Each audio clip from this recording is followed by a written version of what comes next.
Hi friends, I'm Coley, this is Sweet Peaches Nutrition, and today we're making paella. So paella is a Spanish dish from the Valencia region. It is traditionally made in a special paella pan that is very wide and shallow, and it allows the rice to cook evenly and get a nice crisp on the bottom of the pan. But today I'm going to show you how you can make it in your own kitchen with a couple little tweaks that will make it plant-based and the ingredients a little easier to find. So the first important thing is the rice. So it is a rice-based dish, and the rice that is traditionally used is a short grain rice called bomba rice, but that might not be super easy to find where you are. So I'm going to show you how you can sub in a arborio rice, which is traditionally used to make risotto, but will work in a pinch. Another thing that you'll need is saffron. Saffron is a vibrant yellow spice and is a hallmark of paella. So I actually found mine at Trader Joe's, and so it was fairly reasonably priced. But if you can't find saffron, you can look for a paella seasoning blend that will have saffron incorporated into it. And finally, paella is often served spilling over with different types of seafood or with Spanish chorizo, but today we're going to make it plant-based. We're going to make it vegetarian, and I'll be using Beyond sausage, but you can use whatever type of meat substitute you're feeling, or just leave it as is without any meat substitute. So let's head over to the kitchen and jump in. So first we're going to start out with our sausage. So I'm using the Beyond sausage because it has a nice texture and flavor and it's gluten-free. However, you can use whatever sausage you prefer. Traditionally, paella is made with a chorizo, like the hard sausage like chorizo, not the crumbly Mexican chorizo. So we're going to sub in sausages here. So I'm just browning them in some oil because we want them to get crispy on the outside, and then we're going to set them aside while we cook the rest of our dish and then mix them back in at the very end. So I'm just going to turn them so that they continue to get brown on all of the sides. Okay, so then when they're looking nice and crispy, you're going to go ahead and take them out and set them aside on a plate or something. Like I said, we'll come back to them at the very end. Alright, so now we're going to add in some shallot. So we're going to want to leave the oil and all of the flavor that the sausage left behind, because that's going to add a really nice flavor to the rest of our dish. You can also use a red onion here or a yellow onion. Honestly, whatever onion you have on hand will work. I just happen to have shallot, so that gives it kind of a lighter, sweeter flavor. Then we're going to add in our garlic. So once the onions start to become a little translucent is when you want to add in your garlic, because the garlic will cook quicker and you don't want burnt garlic in your dish. So again, just going to mix it all around so everybody gets covered with oil and flavor and cooks up. Alright, now that our onions are looking nice and cooked, we're going to add in the rice. So this step is a nice addition because we're going to toast our rice. So we're going to add in the rice dry without any liquid and start to get a nice brown color on the rice, which will add some flavor. Traditionally in paella, the short grain rice that's used is called a bomba rice. However, I'm using arborio rice here because it's a little bit easier to find. Arborio rice is what you use to make risotto.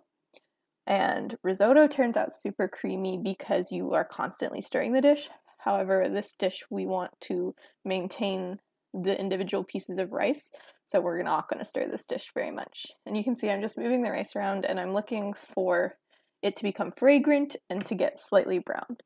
Obviously, you don't want to burn your rice. Now we're going to add in some diced tomatoes. So 1 can of diced tomatoes with the juice in the can. And we're going to mix that in.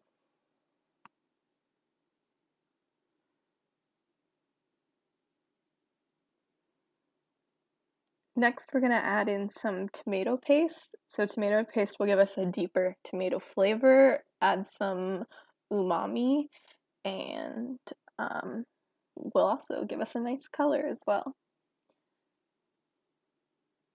Next, we're going to add in paella seasoning.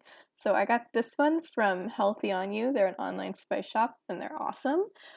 But you can also find paella seasoning from other places, as well as in the blog post I will link how to make your own paella spice. Here the main ingredients are smoked paprika, there's some parsley, some onion and garlic powder, and saffron.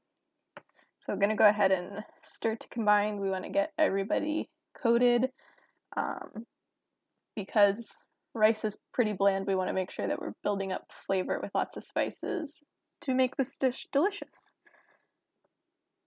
And then I'm going to add about 2 cups of vegetable broth. I'm going to reserve the last cup for a little later once some of the liquid has been absorbed. But we're going to stir to combine and make sure everyone gets coated. But like I said, you don't want to stir this dish too much or the starches will break down in the rice and you'll get creamy risotto, not paella. So like I said, we want to make sure we're building up good flavor, so I'm going to add in some black pepper. This is really to taste. I hate putting measurements down for salt and pepper because it's really up to you and your taste. Start with a little bit, taste it, add a little bit more. If you like things spicier, add more black pepper. If you don't, add less. Really learn how to taste your food and what tastes good. Next, I'm going to add in a little bit of saffron. So saffron is what makes paella the beautiful yellow color, what gives it its distinct taste. And you can see here, they are the stamen from a flower, so they're like little threads. And I'm just going to add in a pinch, a little bit extra, because I want that beautiful yellow color. And again, we're going to stir, and then we're going to leave this alone to let some of the liquid absorb. And then I'm going to add a little bit of lemon juice. So lemon juice adds brightness to dishes. Adding any sort of acid will brighten up the flavor. If you've ever tasted something, often it's described as like flat, like it just feels like something is missing from your dish, you want to add in an acid. Alright, so now our rice has been simmering for a little while. You can see that some of the liquid has been absorbed, and you can see the beautiful yellow color on our rice. Again, I'm trying not to stir too much just to make sure nothing's sticking too badly to the bottom of the pan and make sure that it's cooking evenly. Careful taking off lids, you don't want to burn yourself. Okay, so now you can see that most of the water has been absorbed here, and so this is a good time to taste your rice. Obviously, you don't want your rice to be crunchy, so make sure that it tastes cooked. If not, you can add a little bit more broth. This isn't a perfect science. You can add more broth if you feel it needs it, but I think we're looking pretty good here. Alright, now we're going to add a can of black olives, drained. So we're going to mix in some olives. Now remember when you're flavoring things that some of your ingredients will add salt. So like olives are salty, so remember that when you're flavoring your rice, you're going to add more salt to it from the olives.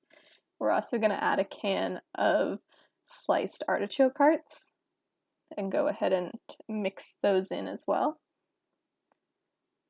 And when everything's looking nice and combined, then we can add in our last ingredient, which is the sausage. So I just sliced these into about 1/2-inch rounds, and I'm going to mix them in as well. If you'd like to take the extra step, you can actually sear off the sides of each cut piece in a pan with some oil, and then you'll get a more crispier bite of sausage if you're interested in that extra step. So then I'm just going to stir everything to combine, give it a final taste for salt and pepper, and then we're ready to serve it up. Yum, that looks so good. Thanks so much for watching. I hope you enjoyed this video, and I will see you in the next one. Bye!